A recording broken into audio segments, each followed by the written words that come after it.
Business magazines would one day write about this story, quoting it as a blueprint for success. But right now, Ben had exactly 32 cents in his pocket and was pushing through the loud, colorful chaos of the county fair, trying to look like he belonged. The late afternoon sun burned his neck as the scent of fried dough, grilled meat, and caramelized sugar swirled through the air, clinging to him, mocking his hunger. Music from the carousel tangled with the calls of vendors and the laughter of children. Everywhere he turned, there was color, noise, life, and the gnawing truth that he was broke. He wove through the crowd, shoulders brushing strangers, the coins in his pocket clinking softly, a cruel reminder of just how little he had left. Families strolled past him carrying oversized stuffed animals, cups of lemonade dripping condensation, bags of popcorn still warm from the kettle. Ben's own hands were empty. He wasn't here to buy or win anything. He wasn't even sure why he'd come, except that sitting alone in his tiny rented room, staring at peeling wallpaper, had felt worse than walking through a place full of things he couldn't afford. Spotting an empty bench half hidden under the shade of a large oak, he moved toward it, hoping for a moment of stillness. The wooden slats creaked under his weight as he sat. He leaned forward, elbows on his knees, eyes scanning the crowd without really seeing it. Then, suddenly, a shadow blocked the sun. A man stood in front of him. Mid-40s maybe, clean-shaven, wearing dark sunglasses despite the fading light. Without a word, he reached into his jacket and set a thick, heavy envelope directly on Ben's lap. "Hold on to this. Open it after sunset," the man said, his voice low but firm, like someone delivering instructions that couldn't be questioned. Before Ben could speak, the man stepped back, turned, and disappeared into the shifting tide of people. No name. No reason. No glance over his shoulder. Just gone. Ben froze. His hands rested lightly on the envelope, feeling its weight, more than paper should weigh. Something shifted inside when he tilted it, a faint metallic clink that didn't sound like coins. Not money. Not exactly. But something. His heartbeat quickened. Every nerve in his body told him to open it now, right here, in the middle of the fair. But the man's words echoed in his mind. After sunset. He scanned the crowd, searching for the sunglasses, but the fair had swallowed the man whole. Nobody looked his way. And yet, under the buzz of conversation and music, Ben felt watched. The envelope sat on his lap like a challenge. A promise. A warning. He didn't know yet that the decision he made in the next hour would split his life in two, before and that, after, would take him to places he had never dreamed of, but not without first taking almost everything from him. The fair shifted as the sun slid lower, stretching shadows across the dusty paths. The carousel lights blinked awake, and the air thickened with the smell of roasted peanuts and the faint metallic tang of fireworks being prepped somewhere out of sight. Ben stayed on the bench far longer than he'd planned, the envelope still on his lap, his fingers tracing its edges over and over. He tried distracting himself, watching the games, the kids racing between rides, the balloon vendor tying animals out of thin air. But every few minutes, his eyes flicked to the horizon. The sky bled orange into purple. Sunset was coming. A woman selling cotton candy passed by, glancing at the envelope as though she knew what it was. Or maybe Ben just imagined the flicker of recognition in her eyes. His mind kept inventing explanations. Maybe it was an elaborate prank, maybe a delivery gone wrong, maybe, no, he wouldn't finish that thought. When the first street lamps buzzed to life, he stood and moved toward the edge of the fairgrounds. If he was going to open it, he didn't want an audience. He found a quiet spot behind the livestock barns, the air warm with hay and the low murmurs of penned animals settling in for the night. The light was fading fast. He slid his thumb under the flap and tore it open. Inside was a small brass key, no larger than his thumb. Attached to it was a folded slip of paper with 5 words in neat block letters: tomorrow. 11:45 a.m. Pier 6. Ben stared. No explanation. No name. No address. Just a time, a place, and a key. A sudden crack of fireworks made him flinch, the key slipping from his fingers into the dust. He snatched it up, heart pounding. Something about this felt bigger than him, like he'd been dropped into the middle of someone else's story without a script. And yet, under the confusion, something else stirred, a pull. Not curiosity exactly, but a strange certainty that whatever was waiting at Pier 6 wasn't random. That it was meant for him. He barely noticed the two men watching him from across the fairground, their silhouettes just shapes against the flashing lights. One nudged the other, and they melted into the crowd before Ben could look twice. He walked home that night with the key in his pocket, every step echoing in his head, tomorrow. Pier 6. Sleep didn't come easy. Each time he closed his eyes, he saw the man's sunglasses, the envelope on his lap, the gold glint of the key. And each time he opened them, he caught the faintest sound outside his window, footsteps on gravel, fading just before he could be sure they were real. By morning, he'd made his decision. He didn't know what would happen, but he knew he couldn't walk away. Pier 6 looked nothing like Ben had imagined. He'd pictured a tourist spot, a row of fishing boats, maybe a few vendors selling coffee to the early risers. Instead, the pier was half abandoned. The planks creaked underfoot, and the water slapped lazily against the supports. A single rusted cargo crane loomed at the far end, its paint peeling in the salty air. It was 11:40. Ben walked slowly toward the end, scanning for anything, or anyone, that might explain the key in his pocket. The only sound was the gulls circling above and the occasional groan of the tide pulling against the pilings. At 11:44, footsteps. Slow, deliberate. Ben turned. A man in a dark jacket was walking toward him, hands in his pockets, head tilted slightly like he was sizing Ben up. They stopped a few feet apart. "You have the key?" the man asked. His voice was calm, but there was something under it, like he already knew the answer.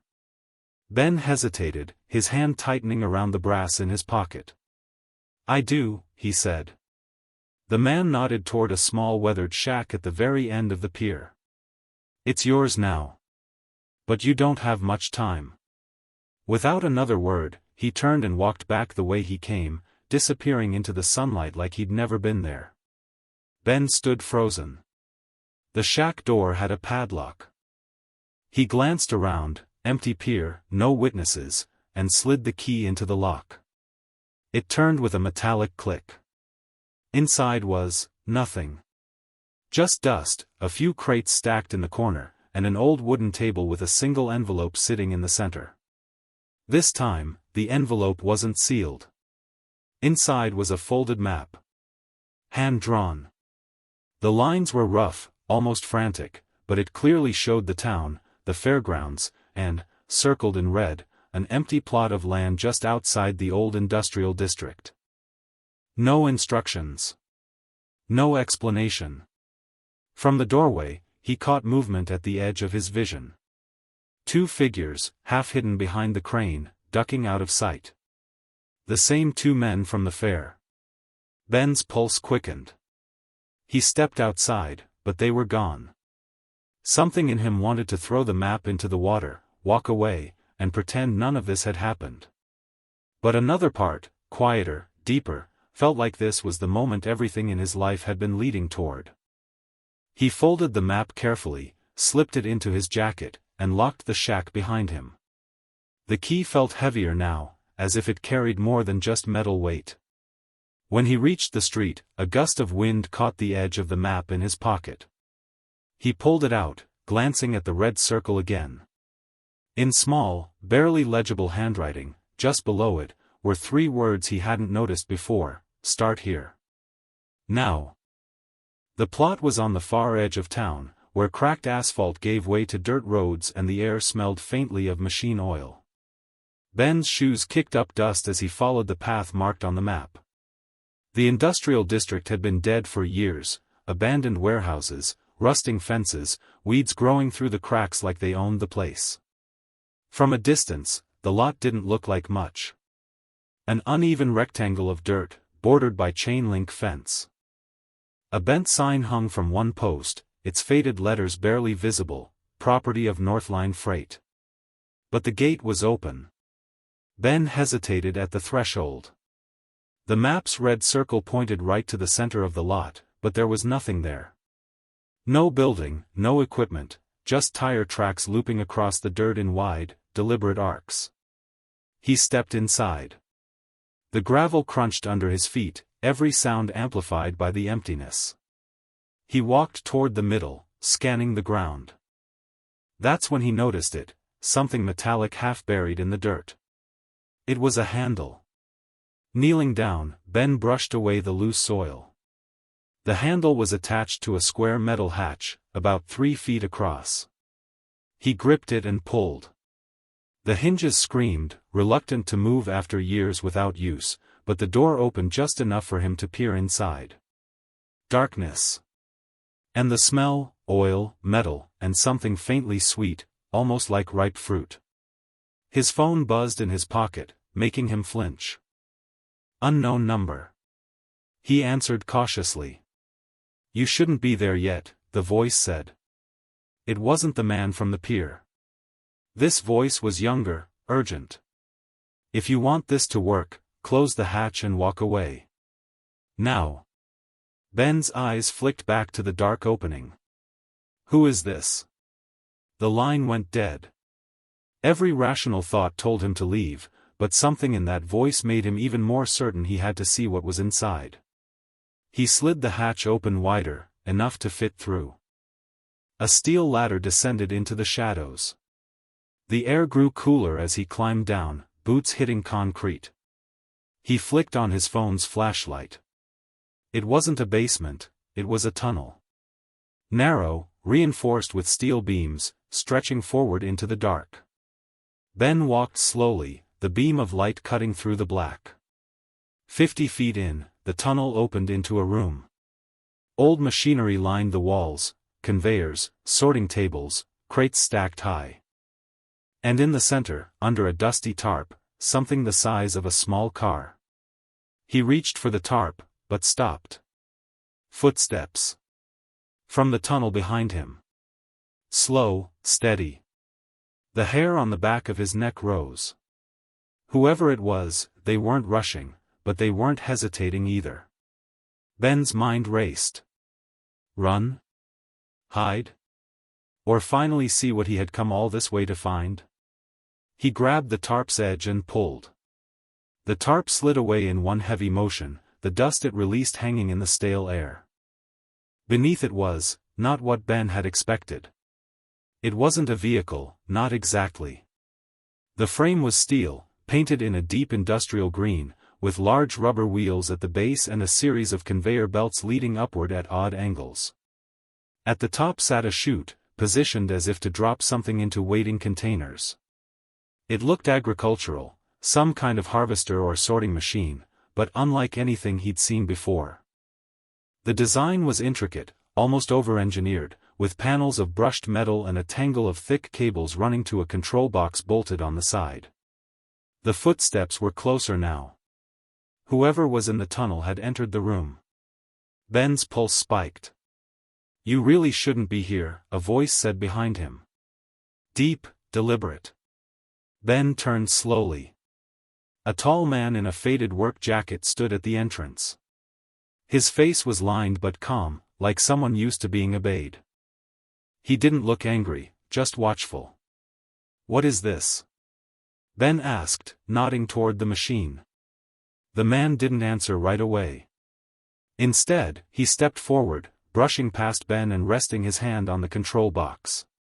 "This," he said finally, "is either the start of something that will change your life, or the last mistake you'll ever make." Ben's mouth went dry. "I don't understand." "You will," the man replied, flipping open the box. The inside was a mess of switches, dials, and a small digital screen that flickered faintly. He turned one dial, and somewhere deep inside the machine, something hummed to life. The conveyor belts shuddered, then began to move slowly. Ben watched as the man reached into a crate, pulled out a handful of small, reddish pods, and dropped them into the chute. The belts carried them upward, vanishing inside the machine. Seconds later, a different chute near the bottom released a neat stream of shiny, perfectly sorted seeds into a container. Ben frowned. "You're cleaning seeds?" The man gave a small, almost amused smile. "Not cleaning. Separating. The ones from these pods are worth more than gold right now. And almost nobody knows it yet." A dozen questions tangled in Ben's mind. What seeds? Why were they valuable? And why was this hidden underground?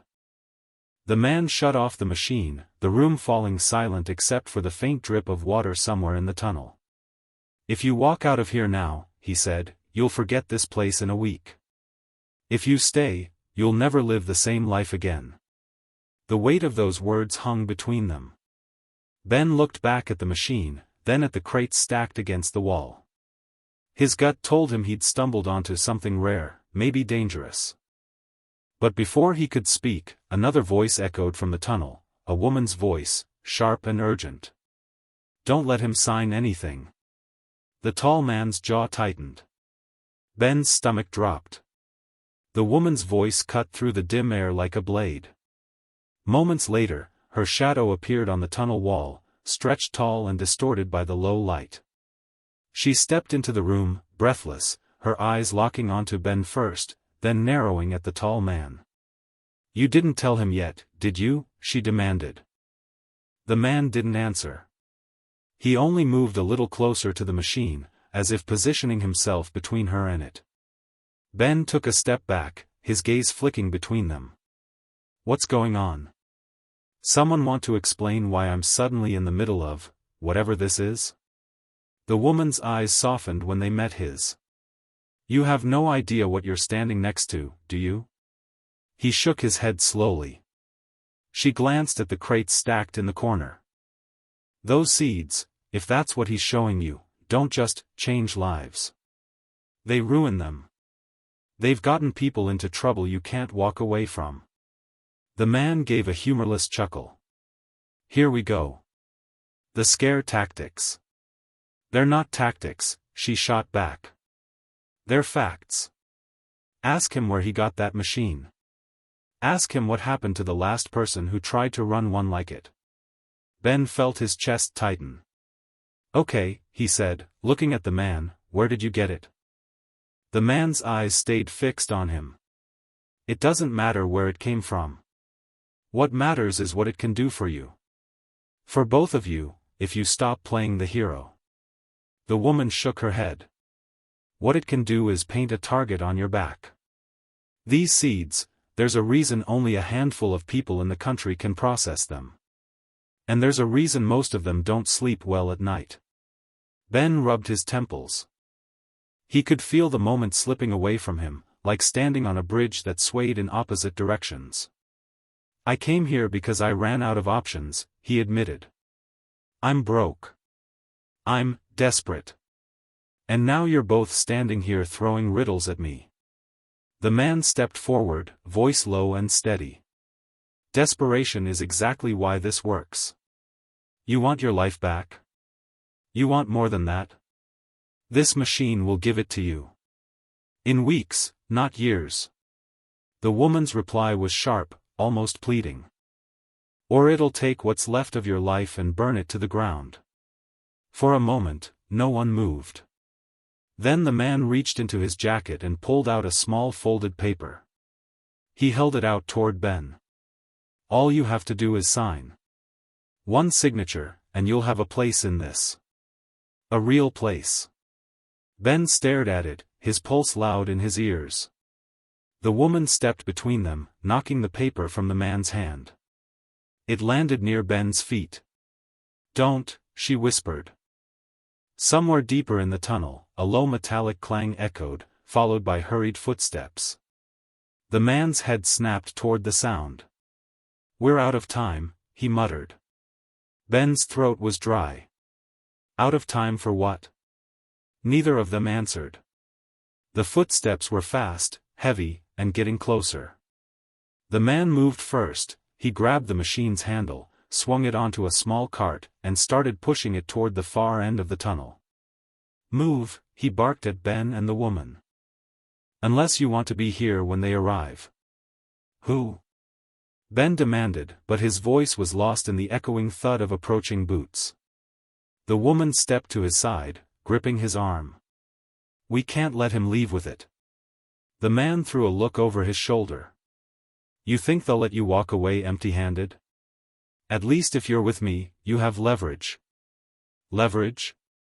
Ben shot back, but before he could press, a sharp metallic bang split the air, the sound of a door being slammed open.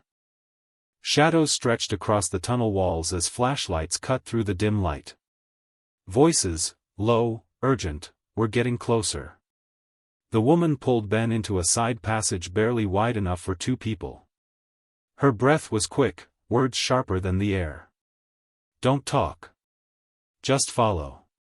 The man didn't even slow down. He pushed the cart straight toward the oncoming lights, as if daring them to stop him. Ben stumbled after the woman, his mind racing. Who were these people? What was so dangerous about a machine and some crates of seeds? And why did every part of his body feel like he'd just stepped into something that could either make him rich, or destroy him completely? They wound through narrow passages that twisted like veins in the earth, the sound of pursuit growing faint, then loud again. Somewhere behind, a muffled shout, then the crack of something breaking. The woman stopped abruptly, pressing her ear to a rough wooden door. She waited, listening. "It's clear," she murmured, and pushed it open. They stepped into blinding daylight. The sudden warmth of the sun felt unreal after the damp chill of the tunnel. Ben blinked, adjusting, and froze. They were in the middle of an open field, wild grass swaying in the wind. No road, no buildings. Just a single rusted pickup truck parked 20 feet away.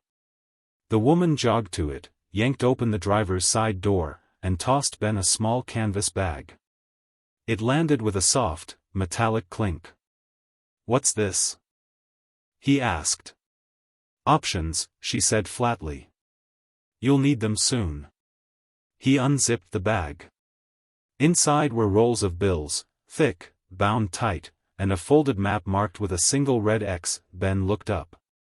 "Where does this lead?" Before she could answer, an engine roared in the distance. Dust rose on the horizon. Her expression hardened. "Decision time, Ben. Stay and find out what's chasing us, or get in and follow the map." The roar grew louder. Ben's heart pounded. Both choices felt like walking off a cliff. Ben didn't move at first. The roar was closer now, low, aggressive, like a beast hunting in plain daylight. The woman's fingers drummed against the steering wheel. "You have 10 seconds. He stared at the map, the red X burning in his mind. His gut screamed to run, but another part of him, the same stubborn streak that had dragged him through every failure, wanted answers. He climbed into the truck. "Drive." The tires kicked up dirt as they tore across the uneven field. In the side mirror, a black SUV appeared, bouncing over the rough ground, closing the gap fast. "Who are they?" Ben shouted over the rattling engine.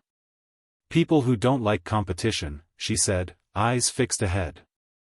The map flapped in his hands, the wind tugging at the edges. It wasn't a road map, it was a patchwork of land plots, irrigation lines, and handwritten notes. In the corner, a single phrase, "Harvest everything." "What is this?" he demanded. "You'll see." The truck jolted violently as they hit a hidden ditch. Ben slammed against the door, clutching the map tighter. The SUV was only 50 yards behind now. Then, as suddenly as it began, the chase ended. The SUV stopped at the field's edge, dust swirling around it. Two figures stepped out but didn't follow. They just watched, their silhouettes dark against the sun. Ben exhaled, unsure if that was relief or a new kind of danger. They reached a narrow gravel road, the field giving way to a stretch of old barns. She pulled up beside one with a corrugated metal roof and shut off the engine. Inside, the barn was nothing like he expected. No hay, no tools, just rows of strange, gleaming machines, some humming softly, others completely still.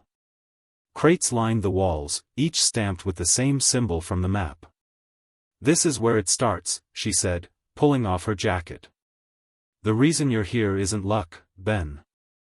You've been on someone's list for months." He felt a chill that had nothing to do with the air. "Whose list?"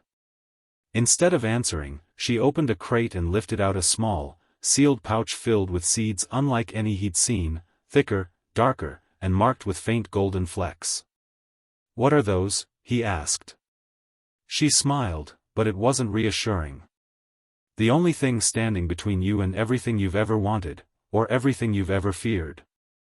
Before he could press, a sharp metallic clang echoed from outside the barn. She froze.